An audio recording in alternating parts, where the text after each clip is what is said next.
Everybody, welcome back to, and of course that bug, like right there, the minute we come live. Welcome back. Wax on, wax off. Gosh, seriously, this is our keynote address, and like I said earlier, the beauty of a keynote and the beauty of a digital event is we can do the keynote whenever we want to. That's we don't have to be at the end, the beginning, whatever everybody works. So I want to introduce two wonderful and legendary folks in the industry. Phil Adam, who I've known since E3 was in Atlanta, whenever that was. Yeah, I'm not going to bring up any dates because I was 6 at the time, I'm pretty sure. Yes, that's exactly right. He was. And Phil, you were 3. Phil's been around. I mean, everyone in the industry. I know you from Interplay, and so there's a lot, and I'll let the two of you do your own intros. Jason has been with, I don't know, what have you done, dude? Tekken, Dance Dance Revolution. So many things. Yeah, it's a lot of years of experience, and although we always try, Phil had a really good point right before we went live. The whole point of us doing the podcast that we do and the webinars that we do and this event is to really help people understand the basics of business. And so what you're going to be treated to for the next hour or so, however long they want to go, is why that's important and how you do that to the point that you can be around for 30 years and people still pick up the phone when you call. So with that, Jason, Phil, I'll step back, let you all run it and enjoy. Hey, appreciate it, Jay. And Jason's glad it's going longer than an hour, so he'll have a chance to talk too. So I've been in the industry for going on 40 years. I'm Phil Adam. I founded a company in the early 1980s called Spectrum Hollow. Before that, I did Lisa training. I worked with a small computer store called Computer Connection. We signed and did Apple and IBM national accounts with Petro Lewis. And I went to Apple's in the early days and I trained people on Lisa project. But in 83, I started a video game company, Spectrum Holobyte. Best known for Tetris. We were doing Falcon and other flight simulators and stuff. From there, I went on to Interplay. And at Interplay, I was the vice president of sales and marketing. I went on to be senior vice president of business development and then later president. I've done various consulting gigs in between time. I've been involved in helping bring various products to market, the Parallax guys with Descent. I met originally the Naughty Dog guys and brought them to our sister company, Universal. Without doubt, BioWare. I worked with a young company called Silicon and Synapse that became Blizzard. And so I've been involved with a lot of startups and companies and helped get them into the business as I learned it myself. And then over the years, I've been chairman of the board of the SBA. I even served on President Clinton's Technology Council, and we got the V chip in every TV. So I don't know that I'm smart, but I've been involved in a lot of things and experienced a lot, and I'm happy to share with you. And now I'm happy to share my cohort in crime, Jason Enos, as we work together at Intellivision. Hello, everyone. Thanks for joining today's keynote session with us, and I'm happy to be here. And thank you, Jay and Dan, for the hospitality. But I'm Jason Enos. I've been in the industry over 25 years, and during that course of my career, I've sort of embraced the notion of being more of a generalist, but still taking the time to become a specialist in a lot of different facets of the organization and the publishing world and the development world. And I just loved this industry so much that I wasn't satisfied enough just to see it from one side or one dimension. I wanted to go down the path of trying this path and then saying, okay, now I want to see how how that relates on the other side of the coin. And so I've really sort of positioned myself over this multiple decades of my career by having these different touch points, and over time, while yes, I've been very successful, I've worked on top 10 industry franchises. My portfolio is everything from the Metal Gear Solid series to bringing Dance Dance Revolution to the West, which we'll talk a little bit about later. But then things as far as like leading our casual division at EA, and then working on arcade games, working on puzzle, working on brand new genres. So I've kind of been able to have a vast repertoire, but also at the same time see it from different points of view. So a lot of times we all struggle with different departments or different folks having different views on what we should be doing.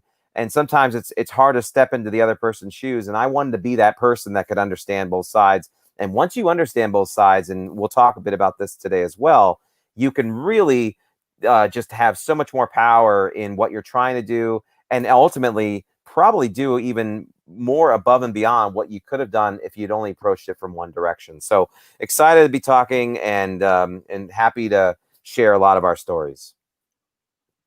That's great, Jason. I think when you look at it, we sit there and we said, we'll share our successes, but I've personally learned as much from my failures as I have my successes, maybe more. Sometimes something you do right, and the very first title I ever did became a #1 hit called Gato. It's a submarine simulator, and it took out Flight Simulator as the #1 product on Billboard magazine after almost 3 years, and almost got a false sense of security that I really knew what I was doing. What we did is we had a great product. It wasn't too hard to be #1 with only 3 products on the market, but anyway, I still took pride in it. It was timing. We came out with it and featured it on the PC Junior because there was no other games for the PC Junior. So we got magazine covers. So it's timing and opportunity. But the key is finding content, relationships, and partners. At the end of the day, you're looking for partners that match your goals, that match your passion. Like what we're doing in television right now, we're looking for people with common interests, common goals of bringing family gaming back. And so the most important pieces of content and partners to us are people that share that vision. And I've been fortunate enough to work with the likes of Naughty Dog, Jason and Andy. I met with them in their apartment in Boston, and I was at Interplay at the time, and it didn't really match our strategy at the time for their original title, but I introduced them. A 30% owner of Interplay at the time was Universal, and so we introduced them to Skip Paul and Universal, and they signed Naughty Dog to a multiple product deal. Eventually, things like a little title like Crash Bandicoot came out of that. So it doesn't maybe always fit your strategy, but maybe within the group. Jason, what do you got on that one? Yeah, absolutely. I certainly, obviously, for the people watching, I mean, Phil and I, our world right now is largely consumed by Intellivision, and what Phil said is absolutely true, in the sense that we're, like many of you watching, we're in that same boat of, we have a company strategy, we have a goal, we have audience that we're trying to serve, and we want to obviously do the proper handshake with content and partners that also are part and parcel to the virtues of what we're trying to do, and also would at the same time supplement and support ultimately the content that we want to have on our platform and broaden our portfolio. And so you're always in that mode of you have to keep your eyes open. You want to find things that are natural fit, and you probably have a better chance at finding things that feel more natural than to try to force something, just for the sake of saying, hey, I got this now. And I think the same way as Phil sort of explained, the Naughty Dog situation, sometimes these things happen. chance encounter somewhere, or going over to someone's apartment in Boston. You don't know what you're going to find on the other side of that tunnel. But that's part of the business development landscape, is not only understanding, okay, these are your targets, these are the things that you want to find or that you want to have, but then it's also getting yourself out there, so that people see, and that you see things that exist that no one else has seen yet, and so that's another key part. Yeah, you've got to look, on New Amsterdam. I love this TV show, and the guy who runs the hospital in New York always says, "What can I do for you?" In business, I like to think of what we can do together, what we can accomplish together. And whoever I'm dealing with, whether it's a licensor, a developer, or whatever, it's how are we a team? Signing a deal or negotiating a contract is only a very small portion of the story. You need to look at making sure they're incorporated in with your development people, with your marketing people, with everybody involved. You need to make sure there's good communication. So ego's out the window, out the door. It's about a team accomplishing like goals. You meeting their goals, them meeting yours. And that's always a key to me in finding the right kind of content and partners, where you enhance each other.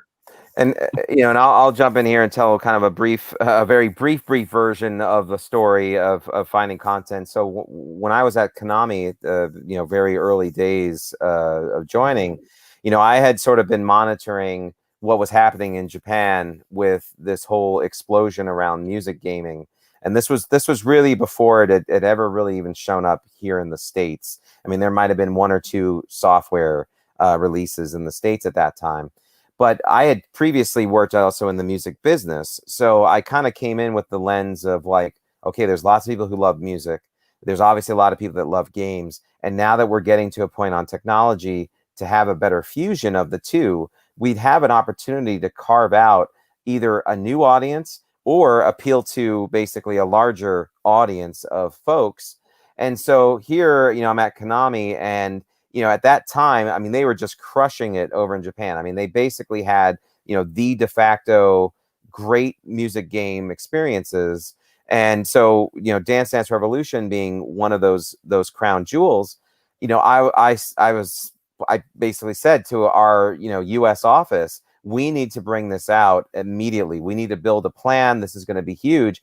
And so I'm kind of finding content within our own portfolio that everyone else just sort of had written off. And surprisingly, the U.S., our executives and senior leadership, they just didn't think that there'd be any way in hell this thing would be successful. Why would anybody play this? Guys don't like to dance.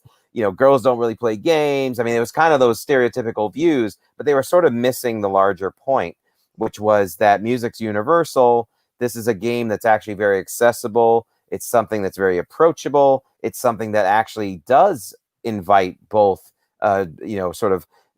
genders. It also brings in music as a multicultural thing. You can bring in lots and lots of different people into it, from young to old. And so I was seeing this huge thing, but I had to basically spend way more time than you think it would take to bring something like that out, to just get the company to give it a chance. And it's exactly the same kind of thing about finding content.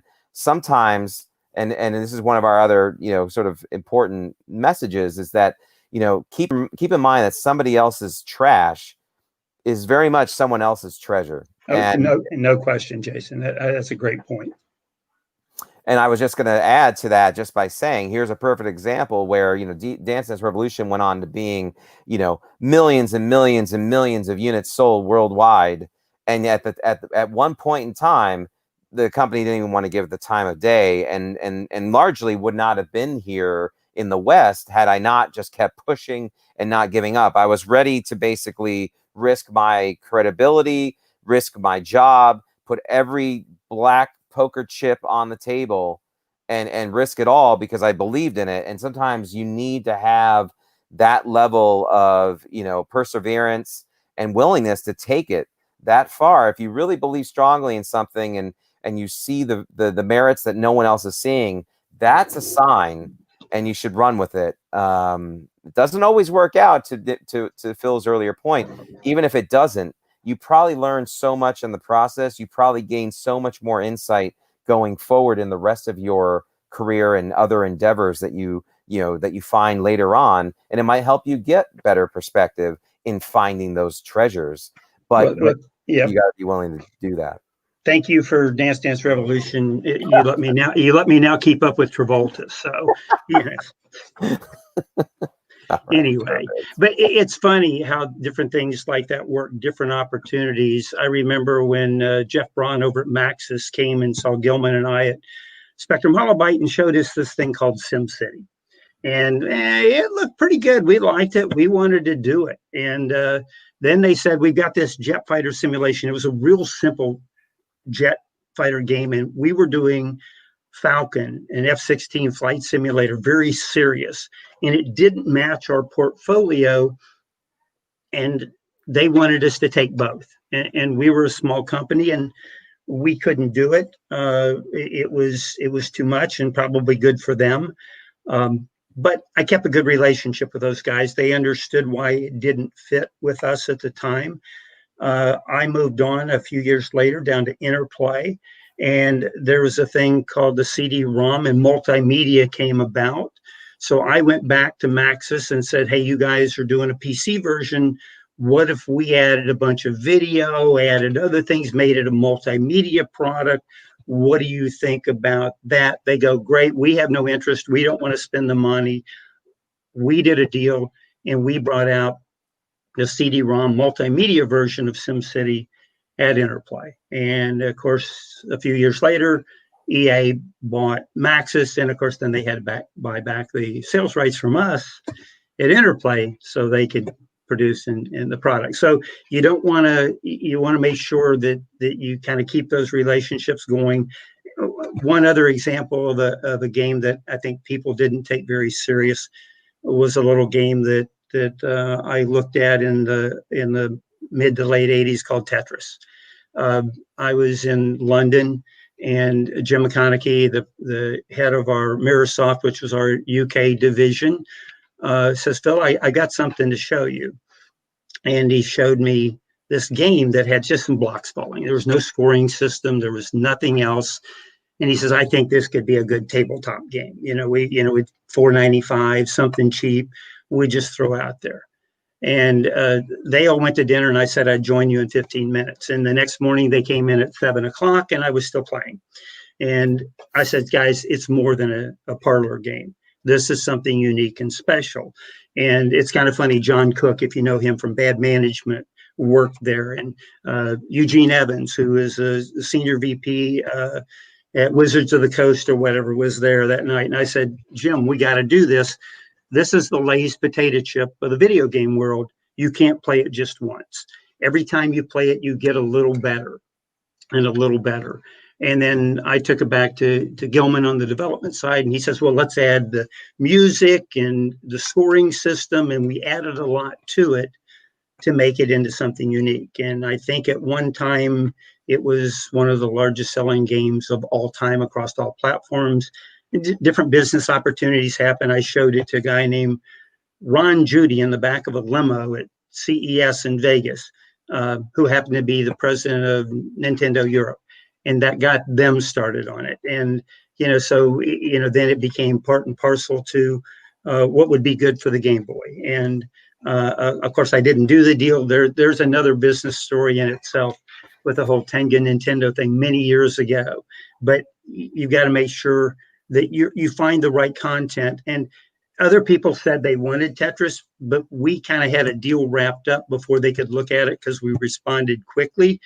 But I don't think they had Gilman and I's vision of what it could be. Certainly Hank Rogers did. We showed it to him in Japan, and Hank ran with it and has done incredible things. So again, that was somebody else's trash. That was certainly our treasure and the world's treasure.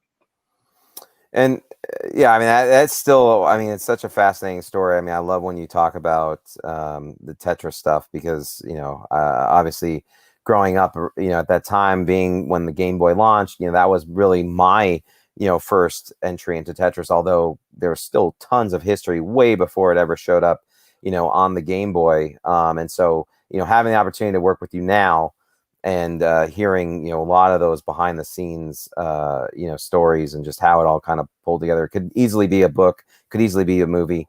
And I think for a lot of people out there, this is now the biggest, most ubiquitous game of all time on pretty much the most platforms of any game ever released, period. And it's amazing to see that, knowing someone in the industry that was at the impetus of all of that, next to Alexei, who basically created it. Without question. It's so funny. On the business side, you really need to understand your conviction and what conviction you have on your business points. When I was negotiating with this officer in Moscow, and he had the two soldiers behind him with the equivalent of whatever the Russian version of an M16 is standing there, you go, how hard do I really need this business point?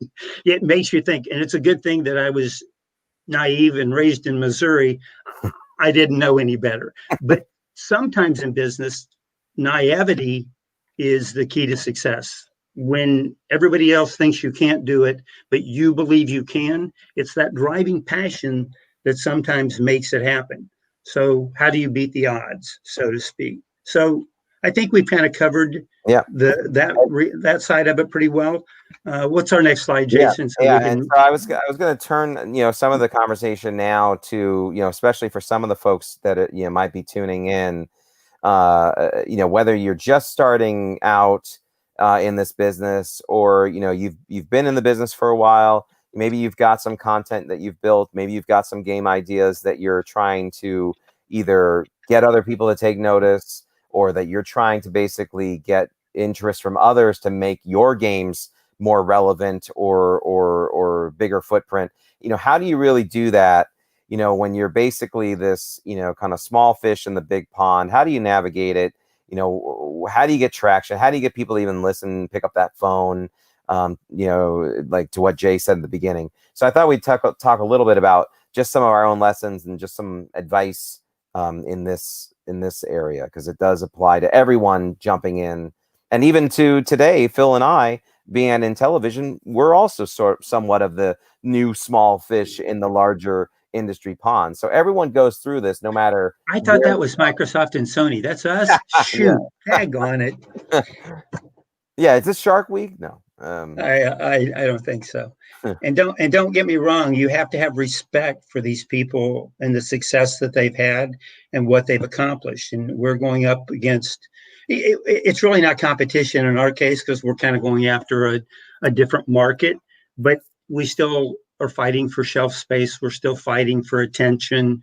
You go through all those things, and we certainly feel that the people that can buy Intellivision Miko will be people that already have those systems or buying their new systems.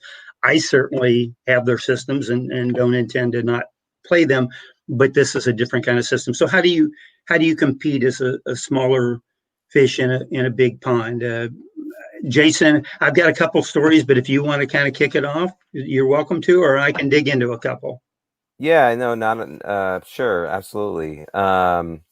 Well, I think one thing, to keep in mind, and we see this in organizations every day. When you've got a giant juggernaut of an organization, tons and tons of resources at your disposal, tons of financial dollars available to be spent. We all see that it's not always a well-oiled machine. There's lots of infrastructure. There's a lots of, maybe difficulty to be agile and move fast, or to anticipate a market trend or a different, when things are zigging left, you should be zagging right. It's not so easy when you've got this giant ship that you're steering.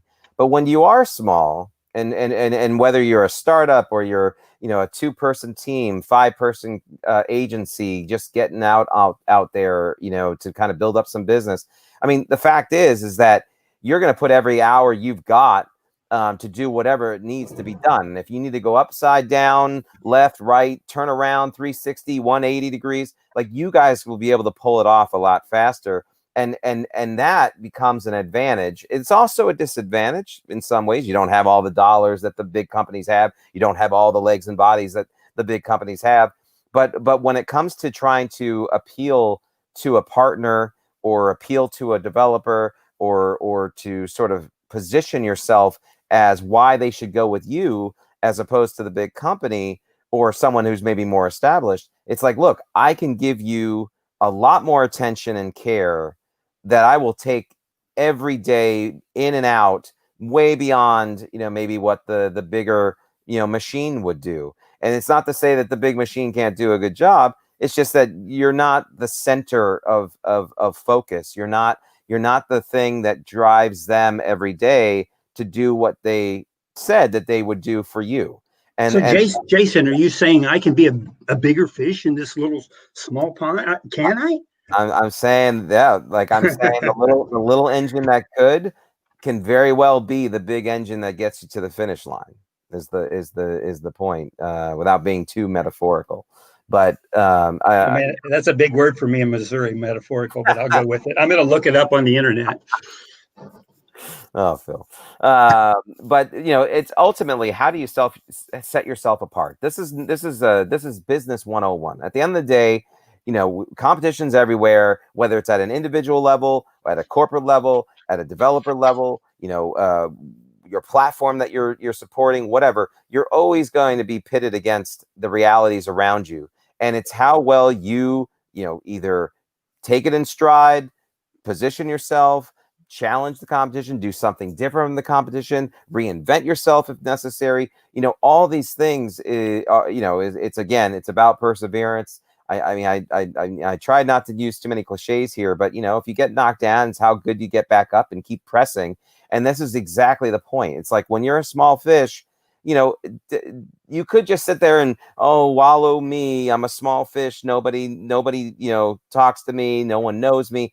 Well, yeah, sure, play that out and you're going to be in the same boat.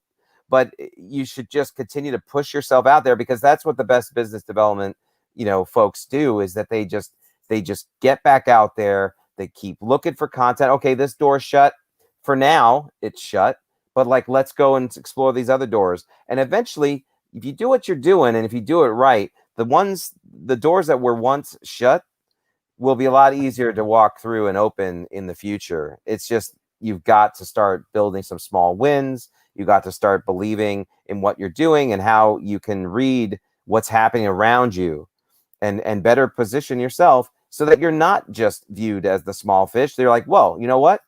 He might be small. He might, or, these guys or these, this team might, not be, the household name yet, but I really love what they're doing, and they've got some skills up their sleeves that the other folks don't have, and you need to exploit that.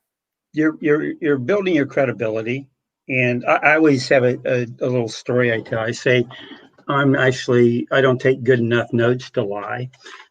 Because at the end of the day, if you don't take good notes, 6 months later, you'd have to remember what you said. And I could never do that. I actually do have a pretty good memory, but you don't have to please everybody. You have to say what you believe. And I have kind of one general rule, and probably 2 or 3 of you out there will say, well, that didn't happen for me that way. But I try to get back to people within 24 hours.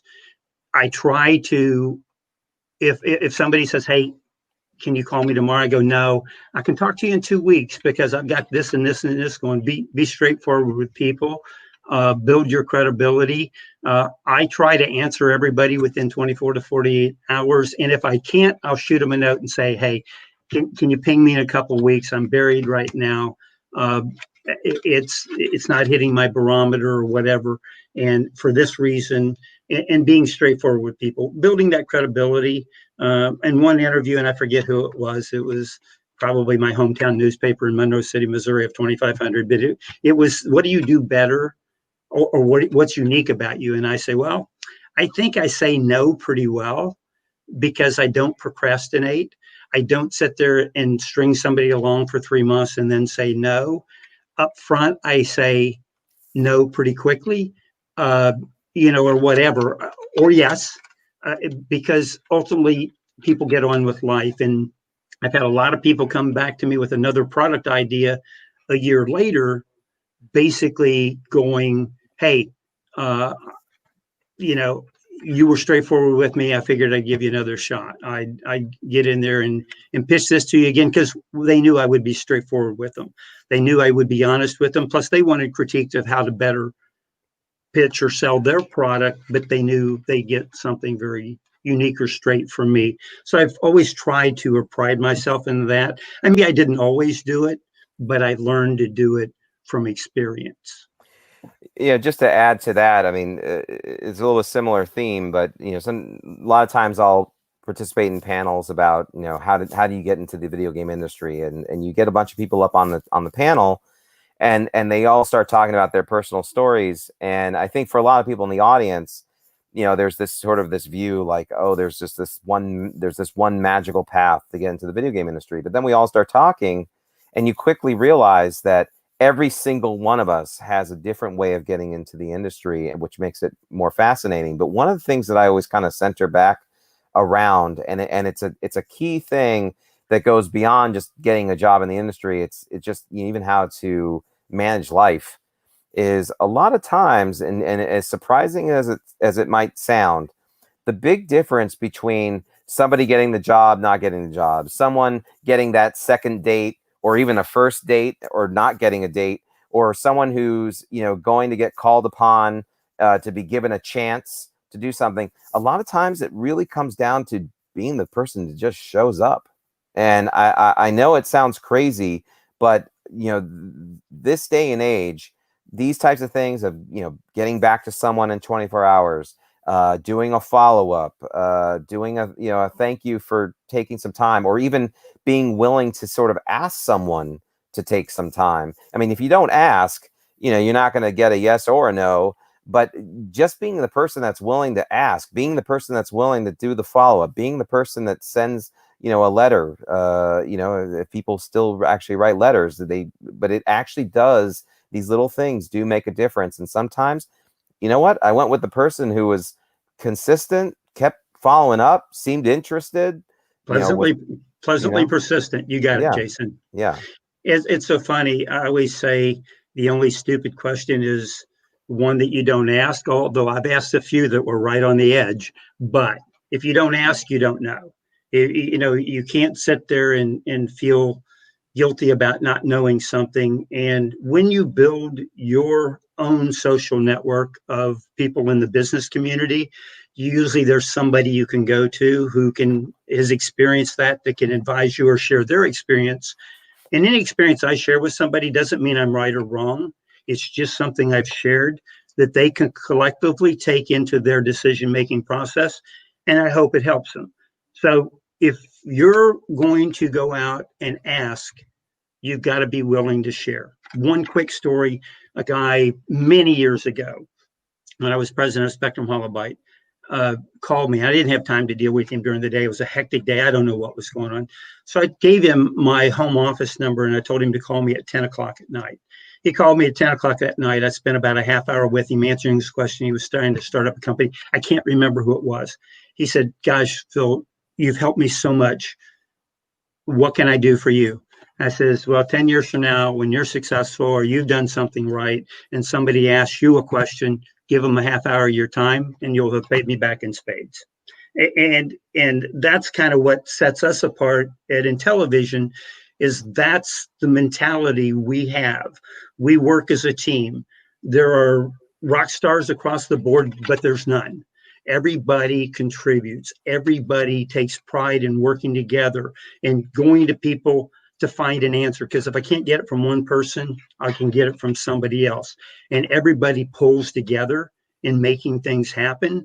And we've got so much to lean on in that group that it's a privilege to work with a group where you have that. But you have to create your own inner circle. And I have an inner circle inside and I have an inner circle outside that can always help. Jason, what do you got?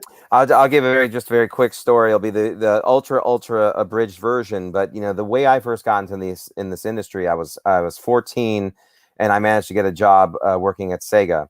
Now, the thing was, is I was not applying for a job. I was not looking for a job. There was not a job that Sega was hiring for a I'm 14-year-old at the calling the time. labor boards, just so you know. Yeah, exactly. It was actually technically not allowed, but the difference, or what happened was, is I wrote the short version. I wrote a letter, not about a job. I just wrote a letter expressing my enthusiasm for everything that was happening. The Genesis had just come out since the 16-bit days, the beginning of the early 90s. I wrote a letter expressing my enthusiasm. They loved the letter. Again, I took the effort to write a letter and send it. I sent it to the president, and they loved it. They called me and they said, we just really identify with what you said. We love your enthusiasm. We love people like you. Would you like to work for us? And that all happened on a 5-minute conversation at the age of 14. And it was a life-changing thing for me, and really is really why I'm here today in this industry. But I'll tell you what, that experience and being able to sort of sit in front of all these amazing people that were working on games at the time, folks and executives like ourselves now, but seeing that at an impressionable age of 14, it was life-changing for me. But I tell you, there's not a day that goes by that I don't constantly remember my roots and how I got into this industry, and look for ways to also pay that forward with folks trying to get in, folks that have done maybe something but want to do maybe a pivot change and go into a different aspect of the business. I try to make myself as available as I possibly can to spend the time, volunteer, do things like this, sit on panels talking about how to get into the business, because it is so important. And as Phil said, if I pass that torch to someone else, and if they ultimately pass that on to someone else, I feel humbled, just as I'm paying my respects to the folks who brought me in when I was 14. So it's something that never leaves me, and I agree with everything you said about the team at Intellivision. We all have our own strengths and our own legacies, but we check a lot of that at the door, because we all want to do amazing things for amazing people. We have one goal, one passion. I think that's the key that Tommy brings out in all of us, of all striving to do more than ship a video game console, but to bring back a way of life that was missing in the families being together. Although families have been together, we would have loved to have been out this year, but it's tough trying to bring this out with everything going on. Yeah. But we will endeavor to bring out the best quality product we can and supply you with the best possible content. But we have a blast doing it, and we have our good days and our bad days, but mostly good because we're striving toward one goal as a team. And I think I do want to thank Sega for making the move and hiring you, Jason, because this industry wouldn't be the same without you. Wow. I wouldn't be the same without you in negotiating deals today at Intellivision. So, we wouldn't. I don't know if we're the dynamic duo, but we'd like to tell each other that. So what the hell? Yeah. Let's move to another slide when we get a chance. But go ahead. We're going. Yep, absolutely. So we kind of touched a little bit on kind of small in the new in the world, but let's now go to the other extreme. So maintaining your relevance. This is something, even if you're small, this is something that you always have to be doing throughout your career, unless you want to officially say, I'm done, with this business and I don't see myself being in it anymore. Then maybe you don't have to sharpen this pencil every day. But this is so key to anything that you're going to do, whether you're on the licensing side, content acquisition, business development, marketing, the actual game development, whatever side you're on, you're not going to be effective at it if you don't know what is going on out there, and you yourself have lost your relevancy in the place in the industry that you work in. So let's talk a little bit about this. And I think it starts. I think Phil, you said maybe in the beginning, or maybe it was before we jumped on this conference, that you kind of. The last time you did a session or something was a pretty long time ago. Yeah, I used to speak at 3 or 4 conferences a year. I mean, we did the fireside chat things with Clinton and went around speaking about the V-chip. And I used to speak at game conferences, Z3, CES, and everything. And I told Jay before we started, he brought me out of my speaking retirement of close to 15 years. So, it's really just kind of the mode you're in, and you have to stay relevant. I mean, it's like with me being almost 50, even though I have a 47-year-old son. Back in Missouri, we start early. We grow help. We don't hire them. But I think the thing that we do is you have to stay out there. You know what? We all put on our pants the same way. We all endeavor to succeed and do our job the best we can. And you do that by staying relevant with the people you need to do business with the people that are coming up. It doesn't make any difference if I've been in the business 40 years and somebody's been in it 10 years. We're trying to build a partnership to success. We're trying to do something together. And whatever experiences I have, I can bring to it, and they can too. So staying relevant, staying out there. Maybe I didn't speak at conferences, but I went to all of them. Exactly. I stayed connected to my social network, and I always surround myself with people. You always say you surround yourself with people that know more than you do, at least who know and shine in areas that you may not, to make yourself better. And as long as you have no ego and don't worry about that, it's not about taking credit, people. It's about getting the job done. It's about making it work. And we announced today, earlier at our press conference from television, some pretty impressive partners, and that Jason and I contributed to, as well as others, but we did it representing Intellivision and what we represented. So we always say to the guys behind the scenes and the hardware guys, they're doing amazing things. We're just out letting the world know how amazing they are.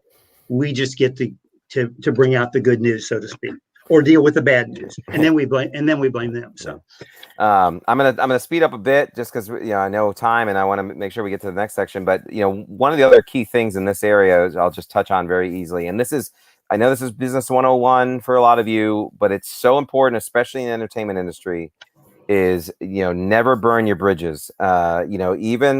Even when things don't go eye to eye with some folks that you work with or your old boss or whatever it might be, always try to find the best way to amicably withdraw from the situation. Doesn't mean that you still don't have your gripes, but you never know when that person ultimately is going to be the person that makes a huge change in the rest of your career, and that goes from an actual job all the way to a potential deal, to a potential piece of content or a game that you're working on. This is so critical, and I know it becomes harder and harder to do as we move into this society that we're in, where it's very much a quick impulse reactionary type of thing. But do your best to try to navigate that and stay clear. But let's kind of move into the next one, which is really kind of a nuts and bolts of this whole thing, which is tools of the trade.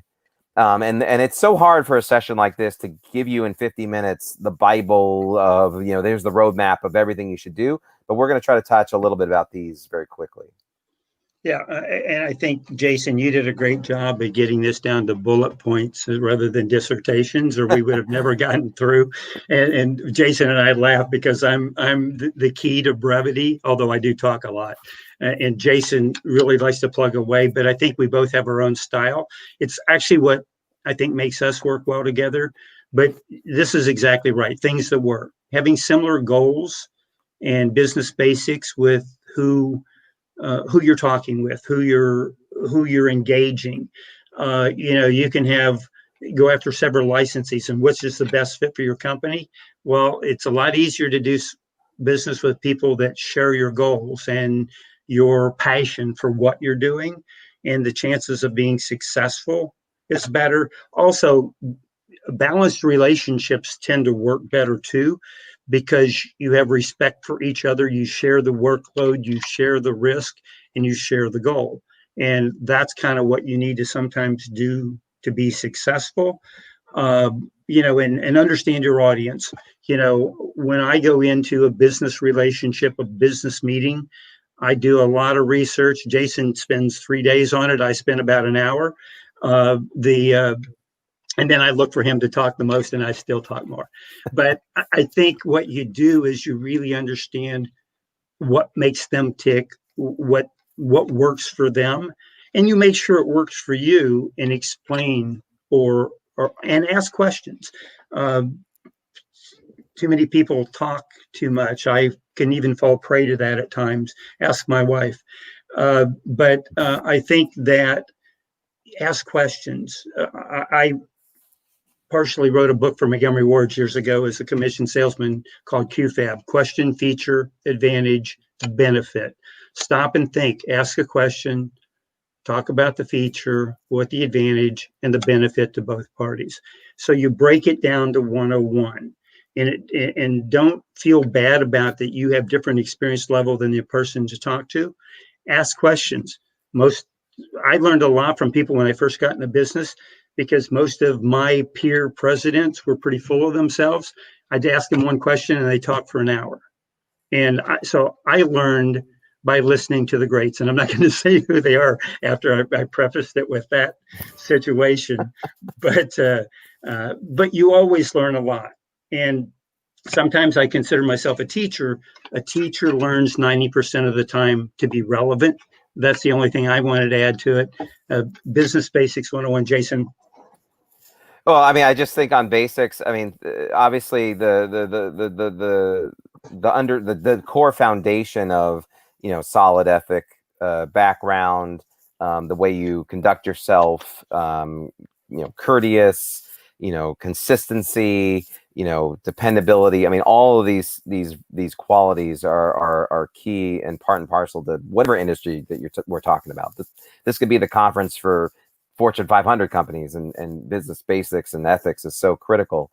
But to what you just touched on, Phil. I mean, yes, sometimes we work with amazing mentors as we go through our career, and you draft off as so much from them, and it's so inspiring. But I'll also say, in my own career, I once had a boss in the music business, which I won't also name. And for any of those out there watching this, if you've ever seen the movie Swimming with Sharks, it's a movie about the entertainment industry. My boss was very much like Kevin Spacey in that film. And, basically there's this egomaniac, sociopath type of crazy person. And obviously I learned I do not want to be like that person, but I still learned some things from that person, because it showed me the exact person that I don't ever want to become. I also don't ever want to work for another person like that again. And I could easily see how, there's a lot of poisonous people out there, and it's important that you align yourself as best as possible. You can't always control this, but as best as you can, align yourself with, again, folks with similar goals, folks with similar ideals, folks with similar passion. These things all do make a difference in helping steer your ability to be more successful. So let's kind of table that now and go into things that don't work. And some of it is kind of the opposite of what we just talked about.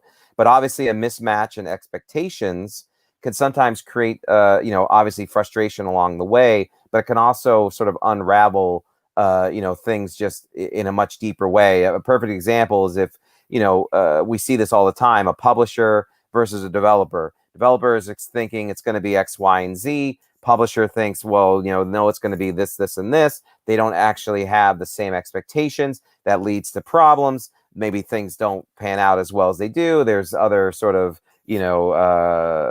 baggage that comes out of that, stresses the relationship. I mean, all these things sort of happen, but when you can sort of hit that from the beginning, address that front on, even if you guys aren't on the same page initially, or still maybe not on the same page at all, you've at least addressed and come to some better understanding of how this tango is going to work out. And that is a key thing. And you should definitely hit it earlier than let it sort of just play out towards the end.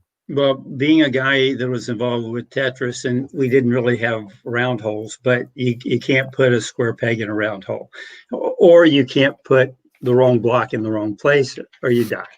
I think at the end of the day, you really, that's a real key, is finding people that share your goals.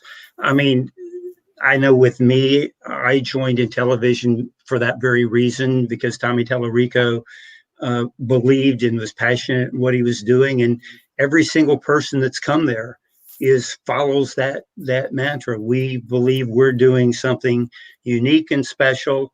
And I've been in the business 40 years, and I don't think I've ever believed more that I'm doing more than that society benefits from in bringing people together in a simple format, in a simple way. I've talked to a lot of friends that said, gosh, I would love to have another video game console, but I just can't play it. I like that 4 buttons. I like that touch screen. I like that I can just play. And I mean, that's what appealed to me about a Tetris-like game in the lieu of here we were doing an F-16 flight simulator. It was just, it aligned with what we wanted, what we were doing, and where we were at. So finding that mutual benefit in deal making or whatever, and then you have to find the partnerships that help promote making the product sell to get recognized. And and where do we go? And you take a look at experience and what you bring, and take a look at our VP of marketing in television. We went to somebody who wasn't from the video game space, but understood brand equity, who understood help making us break the mold, who could go to places we'd never gone before. That's my one Star Trek thing. So that's it. And I think that Kara brings something unique to the party. And our CFO, he really is straight to the core, and or whatever. And Tommy's got that passion and drive, and it's a pleasure when you're all going toward the same thing, or so it's those are important considerations, whether you're going to work for somebody or whether you're doing your own thing. It's a lot more fun to work with people you enjoy and like, and people who stand up for what they believe in and don't spin a tale.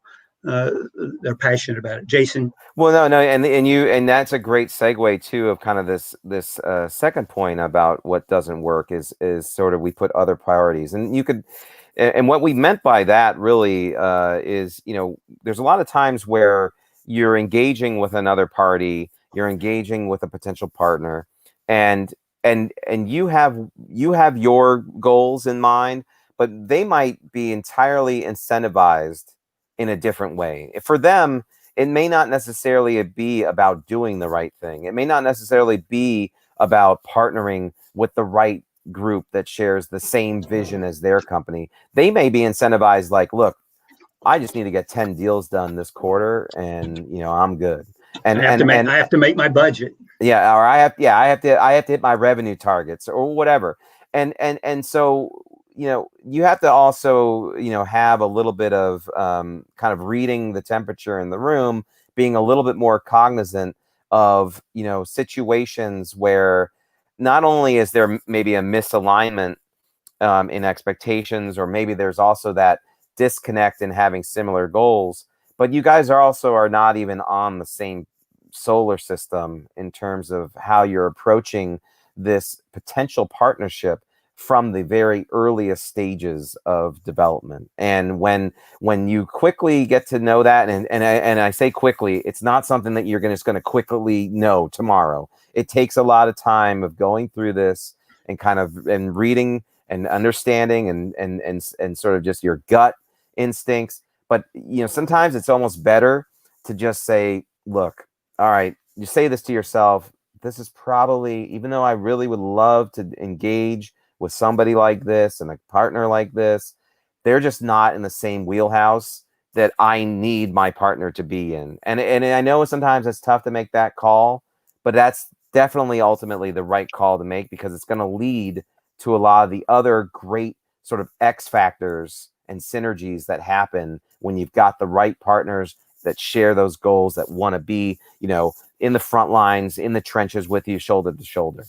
Yep. Leonard and Penny on Big Bang only work on TV. So I think that's a good point. It's just so much easier when you're pulling for the same goals. And, so those are the type of things that you have to figure out. You basically, you have to know what you're offering, what they're offering, but you shouldn't stretch your goals to be something they want you to be, or to try to do something that takes you off course, because you'll spend too much money, too much time. It's better to focus on what you do and what you do well. And again, I think that's really where you kind of have to know yourself, and Be true to yourself. I mean, it's exactly that. absolutely. Like, don't be something you're not. That's the other, kind of key point. And again, this goes across everything you do in life, not just business development or games. Yep. But it's important that you be honest with yourself and honest with others about what you can and can't do. And people really appreciate and respect that when you are real, and you will get more people, like Phil said earlier, that eventually might have passed on you in the beginning, but they may come circling back at some point and said, you know what, I know we didn't work out things before, but you were very, very true. You're very genuine. I still got a great vibe from you. Let's try to put something together. Got me that Sim City deal. Yeah, there you So go. and I think too, when you're infectious and you're positive and you're driving toward your goals, people want to be part of that. And some of our licensors, and kind of the title of the conference is Navigating Today's Business Landscape. Part of that was navigating that. How do we get people to buy off on what we were doing and what we are doing at Intellivision? And really, it's knowing your end game, knowing what you're going after. It's when you start a company, I hope, I heard a very famous individual sit there and they said, well, why did you build this video game system? And I think this was in the late 1980s. Who was your target market? And the person got up and said, anybody who'll buy one. Well, I'm sorry, that wasn't, and I have to tell you, that console was not successful. I think the big thing of it is you focus on who you are, what you are, who you appeal to, and how you go get that done. If you're starting a company, know what your end game is. Do you want to, are you looking to just have a career in the video game industry for the rest of your life, and you're okay with making a little bit of money and having a nice life? Do you want to sell your company in 5 years? Do you want to get acquired? Do you want to go public? What is it that you're after? What's your end game? Now, while you have conviction to that end game, the one thing you do have to remember is you have to be flexible. You have to roll with the punches. If I look, when I got involved in 1981 in this space, and I look at today and how you monetize a product and what you do, and we've gone through free to play and mobile and this price point, and now the video games sold for $60, and then they were $20, and now they're $80. Yeah. And people sit there and we talk about the Intellivision or whatever, and they go, well, $250, we get every single game.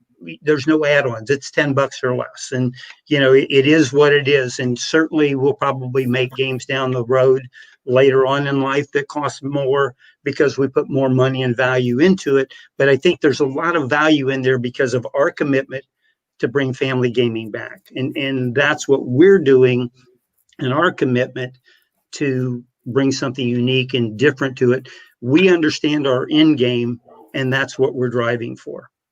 Jason? Yeah, no, I mean, I think, you kind of covered a bunch of these important considerations in that sentence, but in that statements. A couple of things for me was, to just quickly touch on is, sort of internal alignment a large time is a huge can make a huge difference, especially as you approach a deal. I mean, I think I'll give the very quick example. Say, product development wants to engage with maybe an outside licensor to maybe better improve the marketability of a game.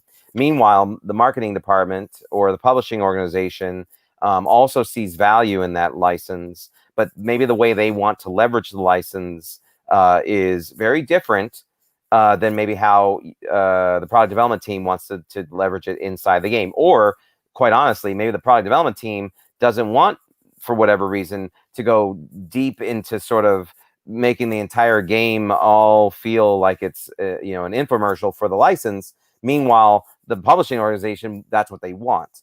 And so sometimes it's so vital to be if you're going to be involved, if this is going to affect you, this deal, whatever it might be, good or bad, that you're able to be a part of it, but also be able to see it from the different sides of the coin. This is one of the reasons why I said earlier on, I just wasn't satisfied just being in one sort of camp of the business. I really wanted to understand the other sides of the business, because it then gave me so much more, not only knowledge is power, but the bargaining power that you get, the ways to see from end to end how you could maybe leverage that deal, that leverage that license, maximize every aspect that you're going to get. That only happens when you also make the ask from the beginning with the full soup to nuts view. If you come to make an ask with a license, you sign a deal, and the deal terms are X, Y, and Z. Well, at the end of the day, you sign the deal, it's just X, Y, and Z.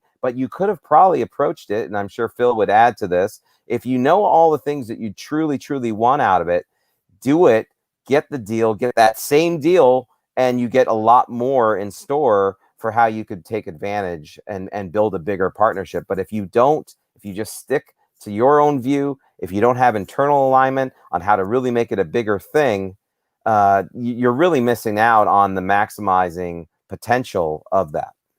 Yeah, it's so funny. With one of the lawyers that worked for me along the way used to say, I said something about wanting to take some classes and become a lawyer, and he said, actually, probably not a good idea, because you have a real arbitrator mentality and people would rather deal with you. My job is to protect the company at all costs and get the maximum dollar. Your job is to build not just a single contract, but a relationship where we do many contracts with them, and it costs a lot less and we earn a lot more together by building a long-term relationship. So I think I always look at not just the art of the deal, but the art of the relationship is how I view it. And granted, I'm 49 and only another 20 years in the business, but I still feel like your legacy is your credibility. I've often said it's the only thing that I'll take and it's the only thing I'm guaranteed to have in my hip pocket the last day of my life. And I want that to be intact. I want that to be credible. So are you waving bye to me, Jason? Am I talking too much? I'm saying your credibility's been cut. I'm done. I'm just kidding. I've canceled your credibility credit card. No, as you can see, Jason and I have a good time. We love doing this together. And, we'll come back and say, hey, Phil, here's an email you can shoot off back to him. You were kind of the lead on this. I go, Jason, you came up with the idea, shoot it back to him. We don't care. We're doing this together. So ego aside, you're doing it and representing your company, who you work for, that you have pride in, and you have to realize everything that you promise, your company promises. So don't make a promise you can't keep. And I always say under promise and over deliver. And I strive to over deliver. But when I'm working with the people we work with at our current company, everybody over delivers. And you should see the effort that goes on every day and the passion every single person has in the company, which makes you proud to be part of the combined group. That's what I got. So and just to kind of close out these other 2 points very briefly is, and so sometimes you got all those things and they all click together and everything's great. Sometimes you don't. So, or sometimes you don't feel like you have it. So you always need to assess yourself again and look at what you offer versus the competition. And we kind of touched on this earlier, but you might feel like you are that small fish. You might feel like you're small potatoes. But depending on how you really reassess yourself, how you reassess the others out there, you might be able to turn your small potatoes into big potatoes just because you're offering something that others don't. And that might be a competitive advantage. Again, this is a simple business basics, but don't just accept that you're low on the totem pole. Find the way to move you up the totem pole based on what you bring to the table, what you have. And at the end of the day, if you still feel like you're kind of just short of the mark, or you need a little bit of extra, gas in the tank, that's when you can kind of look at the idea of, well, do I go out there and pay for some brand equity? Do I go out there and try to acquire or do a partnership with someone bigger, or do a partnership with a license to sort of elevate the relevance of what we're doing? Again, sometimes you have to do that, and that helps sort of diversify some risk, and you're also taking advantage of kind of a larger awareness factor with a partner or a license, and sometimes that's the right decision. But don't just write yourself off as I don't have much to bring to the table. Obviously, I'm not saying you do that, but it's easy to get into that trap when the phones aren't ringing off the hook. You aren't able to secure those meetings, to secure these deals. Things aren't moving as fast as you'd like. It's all part of the way it works, but it never will move forward unless you move it forward. So, and just keep being seen, keep yeah. yourself out there, keep going. When you're doing licensing, you're doing a deal. Just remember, for every margin or point you give away, are you building relationship? Are you building long-term? What are you gaining? Are you help solidifying the product? Or are you giving away half the profit for no gain? If you're not going to sell more units, if you're not going to, if the product is something you're iffy about, it probably won't work. So don't fall into the trap that you have to have this or you have to have this. Have conviction in what you are doing and do it the best you can. Yep. And have a good time doing it. We're awful fortunate to be working in an industry that we have so much passion for. So I think we may have, I don't know if we just got cut off, or I was going to say we could go answer all the questions, but I think we've answered every single question for everybody anyway, so there may not be any questions. I don't know. Did we get cut off, or?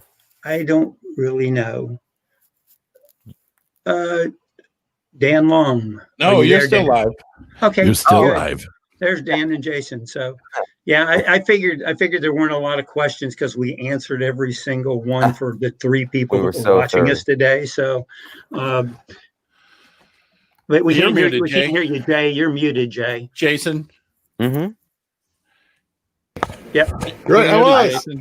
Hello, I hear people. So we're still live with everybody? You're still live. Perfect. We're still here. And I think that is part of it, is you did a really good job. This is now going to become the talk on watch this or listen to this before you call me. That's the rule that I'm going to go with. And so I told someone on the server a little while ago about the first time that I met Phil. And see, I've almost finished my beer that I went and got Phil. Oh, jealous. I was fresh into the industry, 21 years old. My first E3 down in Atlanta, I was completely overwhelmed. I had never seen anything like this. On top of the fact that I was basically in my mecca as a gamer. And I have my first big dinner. It had to have either been with Simon & Schuster or Scholastic, because they were our biggest, companies at the time that we worked with. Yep. And I've got my suit on and I'm at the table and I'm just a bit nervous because my bosses are there. And let's face it, I'm not a formal dinner person, and I'm a little bit out of my league. And there's the guy sitting across from me, very relaxed, very nice, laid back, approachable. I did my whole business thing. I'm Jay Powell. I'm an agent, and I worked with Octagon Entertainment. And so, who are you, and what do you do? And Phil just kind of smiled, and he said, "I'm Phil. I run Interplay." And I was like, "Oh shit!" Don't tell Brian I said that. Well, that may not be verbatim, but that's what I got. It's just like, it was probably my first fanboy moment, because I'm just immediately going, oh my God, this is I'm really here with I'm a real person in the game industry now. But there's there's a theme that we've heard a couple of times now in the talks that we've had, and you and Jason both, encapsulate this as well. Larry Cooperman said it earlier yesterday. Christopher Kasulke with Handy Games and THQ said it, earlier. Phil, you've been one, and for 20 years, if I sent you a product, you always told me yes, no, here's why. It was never one of those things where we get, it goes into a void. And thanks for saying that. I say yes every now and then. You did. I can't remember which one at this point anymore, but I'm sure you did. But yes, a lot of the stuff that you all talk about, it's absolutely key. I've got clients to this day who the minute we get into a negotiation about their game or a contract or anything, they want to squeeze every dime out of whatever opportunity it is. And on a business case, there's a time and a place, to maximize your deal at the same time. But if you go into every single negotiation like that, people are going to stop calling you, because it's just one of those that it's not worth the headache. And Jason, I am, after listening to this for the last hour, I'm regretting that we've never crossed paths, in the industry. But, the two of you, what you say, you have to be a good human. And that's what I want people to take away from this, folks that, maybe haven't done a lot of business in the industry or you're new to the industry. Yes, we work in a billion-dollar world, multi-billion-dollar world. Yes, we do. But we all know each other. It's if you develop a bad reputation of someone, then it doesn't mean that you're necessarily evil. But if you're just a perpetual asshole to deal with, you're going to, limit your options later on. And, I appreciate that the two of you, you aren't like that. And those are the folks. Doesn't mean we haven't made mistakes or we get busy or whatever. Oh, yeah. But I was speaking at the original 3DO conference in front of at least 6 or 7 people, maybe even 500. And somebody said, what have you learned most from all your successes? I says, I have to tell you, I've learned far more from my mistakes than I have from my successes. Mm-hmm. It's real simple. Just don't get caught up that you know everything. Yeah. Like I said, a good teacher learns 90% of the times, or they're not relevant. And and I learn every single day. I love the social aspect of our business. And I learned from Jason. I learned from Tommy. I learned from Nick. I learned from everybody I work with, and Mike over on the hardware side, and John. And we got like 4 of them, so I'm covering a lot of people with John. And I got to say Kevin because we got 3 or 4 of those guys. So, a couple Mikes, a couple Marks, a couple Mikes and Marks. So we got it. We got it all. We got Kelly. We've got Kara. We got Brittany. So we've got a very diverse crowd and group that are all very passionate about what we do.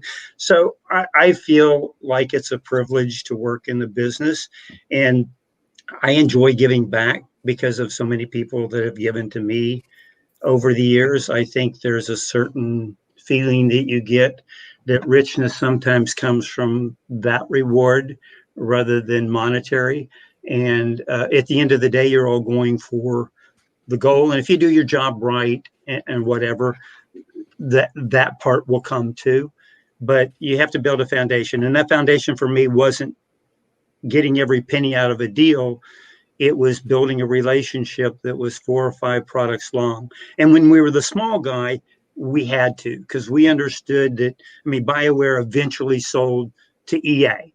We could have never paid for them what they paid for them. We did the original deal with Silicon and Synapse, who became Blizzard, who got bought by Davidson, who then got bought, who merged in with Sierra and then bought, by Activision. So, I was involved, and I didn't regret what I did along the way. I may have lost out on the tail end of Tetris, but I got it started. I got things going in the first place. And I'm privileged to have been part of a lot of people's lives, hopefully in a positive manner.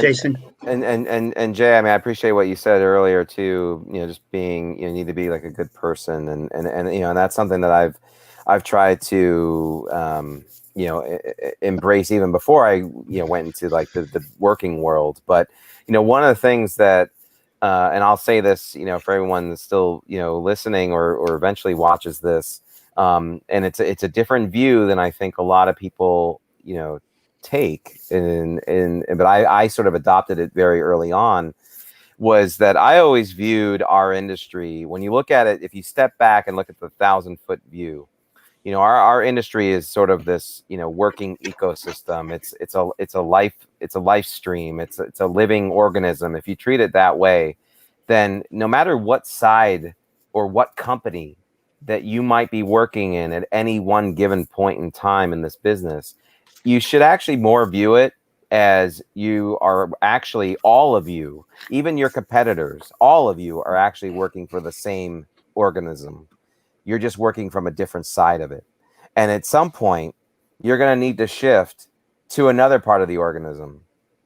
And it's going to be a lot easier to do that when your organism doesn't already reject you as like an invader or something like that. And so I kind of took this view of like, look, okay, I'm working at EA now, and I know exactly who our exact direct competitor is. But someday I may be supporting that side of our business, and so we're all working together.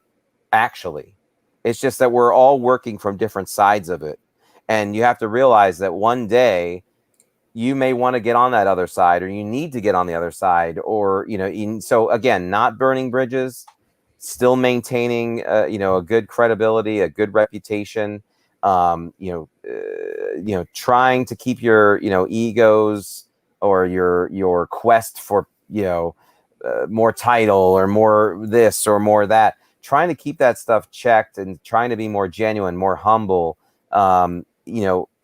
Sometimes being the unsung hero, you can still rack up tons and tons of impressive things that you've done in your career. Phil, myself, we have lots of things that speak volumes, but some people still feel like they have to get all that, plus make it a point that everyone knows that they have all that. And I'm not saying that that's right or wrong, because everyone has different style. But there comes a point where, as you said, Jay, you don't want to be that person where people basically don't want to pick up the phone and call you, or don't want to really engage with you, or don't really see how you add value, because it's such a disappointing thing. If you're really so passionate about this industry, embrace it, live it up, celebrate it, be a part of it, make others a part of it, relish in it. And then people will recognize that and want to keep you and make you also stay relevant as you go on in your career. And you don't want to be a fossil. You don't want to be Hey. Yeah, sure. So we all getting to that point, Jason. I know, but yeah, my point is, you don't want to extinct yourself. Right. So just whether you do it by your own volition, that's one thing, but you don't want other people to say like, I don't know, like If I were Jake on 2.5 Men, I was going, oh, he said organism. So, hey, you know what, Jay? On a perfectly good note, I think the thing that you offer people, I didn't have when I started out in the business, and we didn't have somebody we could just call up and say, how do you do business, or how can you help me, or whatever. I didn't either. I know. When I talked about, when you called me and said, hey, Phil, I'd like you to jump on, do a keynote for you. And I says, I got this guy, Jason, I'm working with side by side. And we both offer something a little bit different and a little bit unique. But how quickly did I say, yes, I would do it? And a lot of it is just the simple fact that you give back. You are willing to spend that extra to the indie developer, indie business person. I don't know how you could do any better than picking up the phone and calling you, Jay. I was happy that you called. I remember fondly meeting you, and you and I will be lifelong friends. And there's no question about it, because you represent what I do and what's good in people. And that's why I was happy to do this. And I think Jason and you guys have kind of met each other. Good people should meet good people. I love that aspect of it. And I think that I've been very fortunate to meet a lot of good people along the way. You can pick and choose who you do business with. And I've taken pride in at least a big percentage of the people I've run into say hi to me today. I can't think that there's many that don't, at least in the business world. So it's a privilege and pleasure to be in such a fun, dynamic industry that is still growing off the charts, that I think maybe the only thing that people consume more than our world is possibly food. And everybody has to have that. And hopefully eventually we'll get there where everybody plays video games. So I really and beer. can't tell you how much that means coming from you, Phil. I truly appreciate it. And so before I get visibly emotional here, we've got one final question. And I want to hear this answer as well. So you both obviously have an eye for successful content, with Tetris, SimCity, DDR. Are there any current or upcoming trends that you see in the industry, that you're following closely? Jason, I'm going to be a gentleman and let you go first.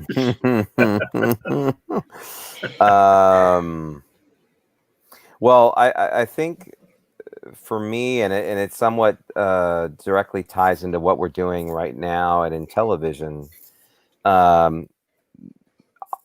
We as a company, we've all been in the industry for multiple decades in different capacities, and we've seen how it's evolved. We've seen how it's expanded. We've seen how it's diversified from an audience standpoint, and all those things are great. But one of the things that we also see is this industry, even though it will still continue to be this huge dominating aspect of the entertainment business, it continues to be a self-fulfilling prophecy going down one narrative. And what I'm talking about is let's just go with what has been the industry so far. It's always been a hardware race. It's always been a technology race. It's always been a content race. And fortunately, the audience, the largest consumers of video games, that's exactly what feeds them. They want the newest content. They want the best graphics. They want, all these things. But if we fast forward this 10 years from now, 20 years from now, 30 years from now, there's going to be something that's going to happen. Sure, gaming will still be big, but the opportunity for gaming to be enjoyed by everyone, or a larger group than who enjoys it 10 years from now or 20 years from now, will become smaller and smaller and smaller, because it's either gotten too expensive, it's gotten too complex, or it's quite honestly gone down a path of very specific games that don't speak to a larger audience. And we already start to see this now. I never thought, I've been in the industry over 25 years, Phil even longer. If you had pulled me aside, the 20-year-old or the 20-year ago Jason, and said, hey, in 20 years from now, this is what's going to happen. People are actually going to consume games more by watching them than playing them. And I would have said, you're full of shit. That's definitely never going to happen. People are still going to love our E+10 rating, Jason. Sorry about that. But this podcast is never E-rated. I have the philosophy that you can't discuss this industry with any amount of truth and not curse along the way. Well, I said the S one, but anyway, you were good. You're good, Jason. I would have never believed it. Yet what is happening is that it's dominating. Viewership is dominated by watching. Granted, some of that's led by esports, and I understand why. But when we talk about, my nephew who just turned 8, And yes, he loves Minecraft. And he loves spending hours and hours like I did when I was 8. I didn't have Minecraft, but I spent hours and hours playing games.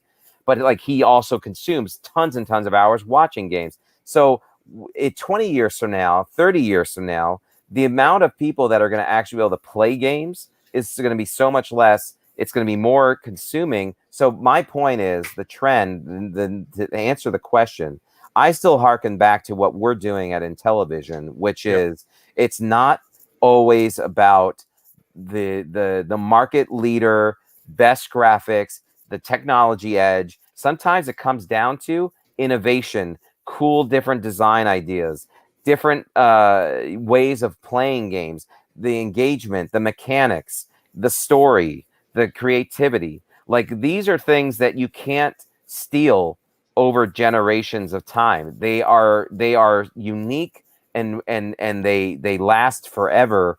And those are the kinds of things I think as we go further, as this industry continues to mature, and as this industry continues to go down, unfortunately, I fear a very specific path, that we are going to need more folks like an Intellivision, and maybe soon, maybe new competitors to Intellivision that are answering the call of bringing still gaming to a larger pool of players and opportunity for people to engage with it, with concepts and games that are very different from what is maybe the driving force from a revenue standpoint of the industry. So my point is that, we have to continue to look for the unusual. It's considered unusual now, but it should actually be the norm. It should actually be the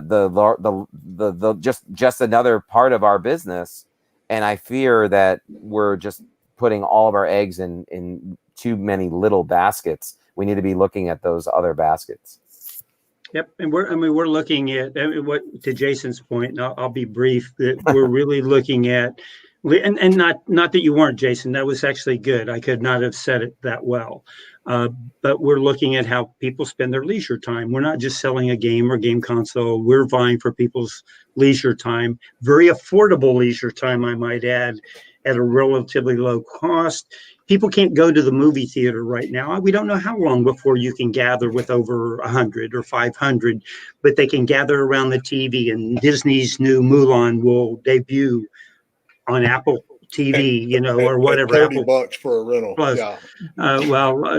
For some people, I'll wait till this third edition comes out. But anyway, I think that when people look at, here we're selling to a 3 billion customer base and on the mobile side, rather than a 250 million, 300 million base for the hardcore gamer.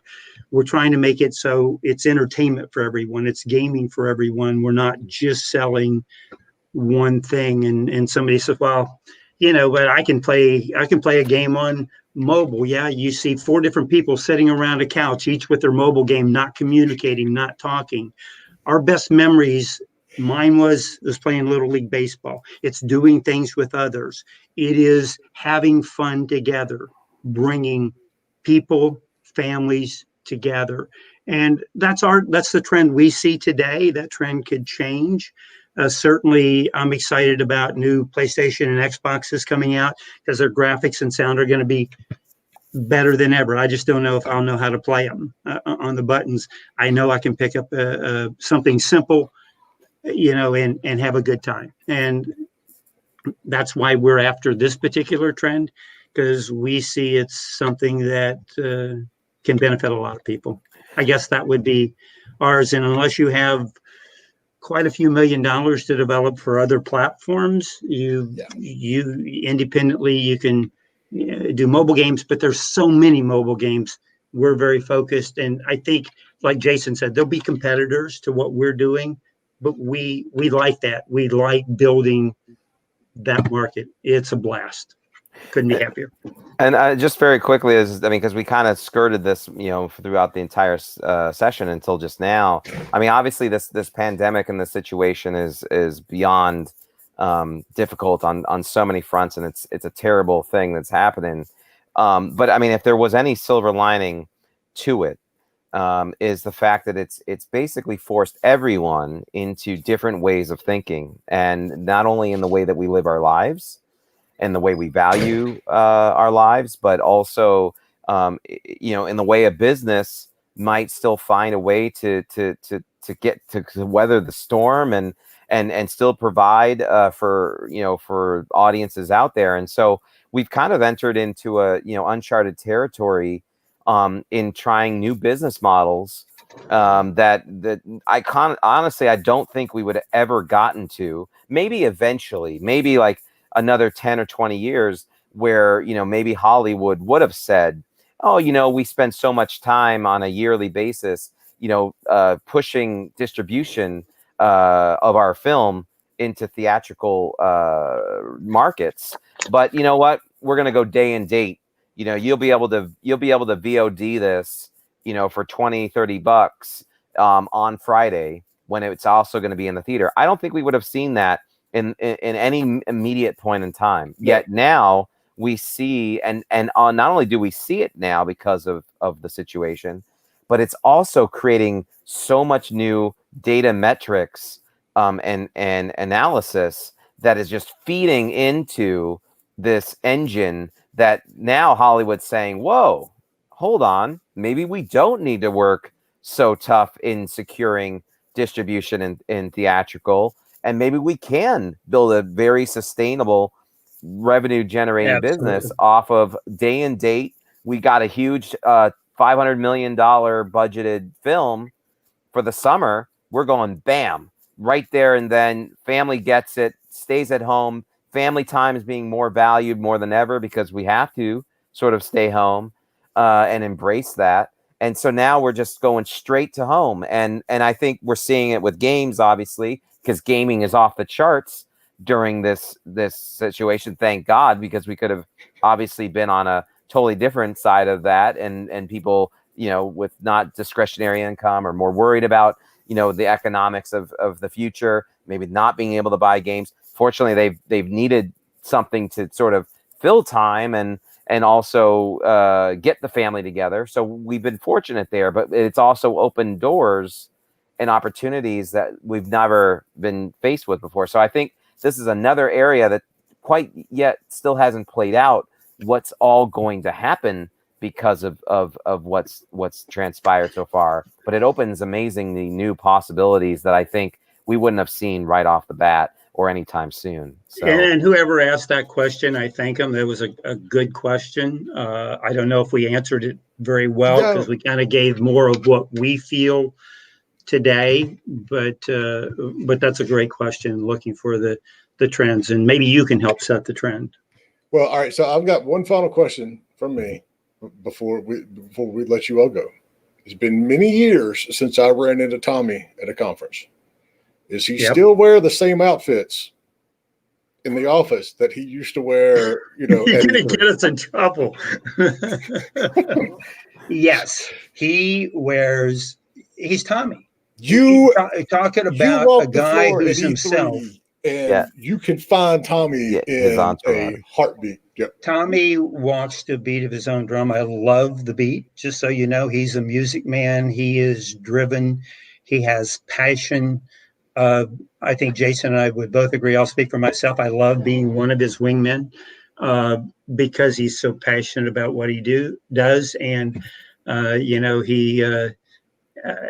he dresses with things that make him feel good. It's proud, whether it's his jackets or his Spider-Man stuff or his collection.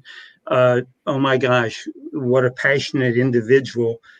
He's an inspiration to me. He probably won't like this if I say I want to be just like him when I grow up.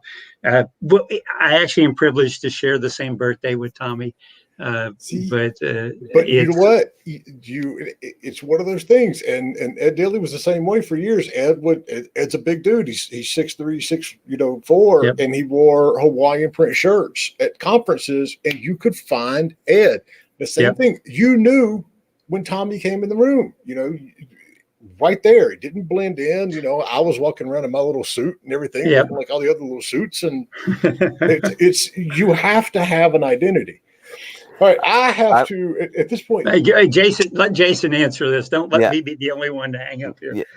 I'll touch on two parts. So Tommy and I both got into the industry in the same year in 1990, and I knew of him, but it took it wasn't until 10 years later that I actually met him in person. So we over the years of knowing each other, we've shared some stories of our past and how we got into the industry. Well, we came to the conclusion that when I first got into the industry, and I knew of him but didn't meet him or didn't know him in person, that we were probably literally standing next to each other side by side at some conferences and didn't realize it. And there's even one story in 1990 when I was working, first got in the industry at Sega. I got to Trilobite was working on a game called Seventh Guest, and I went over there, got a demo of the game, talked to the producer on the game. Unbeknownst to me, I just found this out 2 years ago in talking with Tommy. Unbeknownst to me, that producer was actually Tommy's roommate at the time, and so I started engaging with this guy, and I was like, I love the music in the game. And Tommy actually worked on some of the sound design for that game. I also didn't know that at the time. And I asked the producer, I said, hey, this is how old this was. I was like, would it be possible before the game comes out, because it's CD-ROM, and back then a lot of people didn't have CDs. I was like, hey, can you maybe send me some of the music on a cassette? Like, just, dump some to cassette. And he was like, oh yeah, maybe, or whatever. And so unbeknownst to me, he got out of his office, went over to Tommy's office, asked him to put together a couple of cassettes of music for the game. I ended up getting a cassette of the music from him, from the producer. Well, come 25 years later, Tommy and I are shooting the shit about old stories. Come to find out, he remembers this of someone, his producer going into his room, asking for the music. He put together this cassette. I still have that cassette, by the way. Oh, wow. And I took a picture of it and shared it with Tommy. And and so we had this interesting story that we share of our past. But another, just very quick, because you asked about the outfits. I remember it was probably 5, 6, 7 years ago. I just got a Facebook memory about it not too long ago.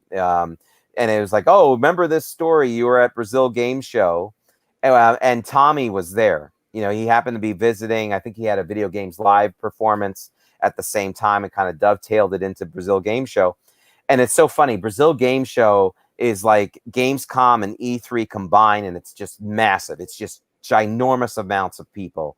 And yet somehow, weeding through all those tons and tons of people, I'm like, there's Tommy. I see Tommy.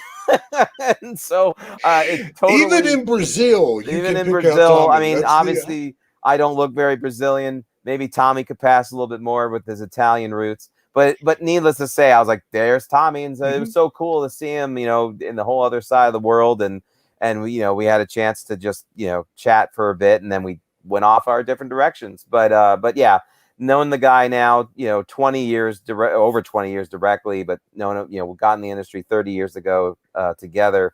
And now this is my perfect encapsulation to this whole story of this whole panel, is that you never know ultimately who might be your CEO, and who you might be working for and working together to do amazing things. And that's what's so awesome about our industry. If you totally embrace it and be one of those people that can gel with everyone, magical things will happen. And so many people are fans of Tommy because he's given to so many people. He's earned everything he's got in life. You talk about perseverance, you talk about hard work, you talk about passion.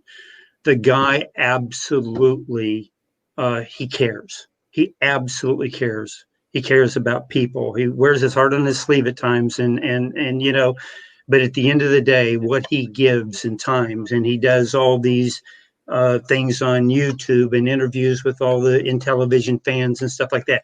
He gives of his time, and whether they had 1 million followers or they only have 10. I mean, it's the fact that 14-year-old kid the other day. It was awesome. I don't have very few people are at that level. And like I say, I aspire to be like Tommy when I grow up. So like you all said, and it is very, very true. At the end of the day, we all are very fortunate to be able to do what we do, and we love it, and that's why we keep doing it. And it is going to these shows and talking to the new developers and seeing that passion that keeps me doing this, over and over. But thank you both. I mean, absolutely so much. This has been I love fantastic. it. Yep. And glad you were able to do it. And so, yeah, I mean, keep on the business side, keep us posted on the Amico. We know everything's getting bumped. That's the world right now. But I'm very much looking forward to seeing, what you all have created, because it's going to be fun. And I know good people are behind it at the end of the day. Yeah, and thank you so much for that. We love the support, obviously, and these are the common links that folks out there watching can learn more. Today we just had a very large live stream go out, which you can go on our YouTube channel now, and that'll give you an amazing dose, really bring you up to speed on all the cool types of content and partnerships that we've got coming to the platform. Just a lot of exciting. You'll see Phil and us. Again, you'll get a double dose in the same day. I know that's probably on everyone's bucket list. And it'll be a great way for you to really get up to speed on what we're doing and our vision for this platform. And obviously I had to channel on my inner Tommy here and put this slide up as our shameless plug. But I think we would appreciate anyone out there that wants to see more and engage with us on our respective channels. I tried to paste that in there and it came out horrendously. So we'll put a link in the description. And it'll all be there. I'm going to run and grab some dinner before a Play NYC trivia competition that I'm in tonight. And then we're going to get up and do this all one more day too. So thanks for having us, Jay. Hey. I love it. I'm glad I got you two together. Anytime. You've got, absolutely. If you have a specific just podcast you're doing, I'm sure Jason or I, either one, or if you want the dynamic duel, we come at a fair price. Let me get through this week, which is probably going to same with us. result in me face planting in the bed all day Friday. But let me get through this week, and then we'll absolutely get you guys back on the podcast. Thank you for what you're doing for the indies and business people. You got my reference any day of the week, buddy. Thanks, man. Yeah, means a lot. All right. Y'all have a good evening. Take care. Thanks. Bye, Jay. everyone. Thank you. Bye. Thank you.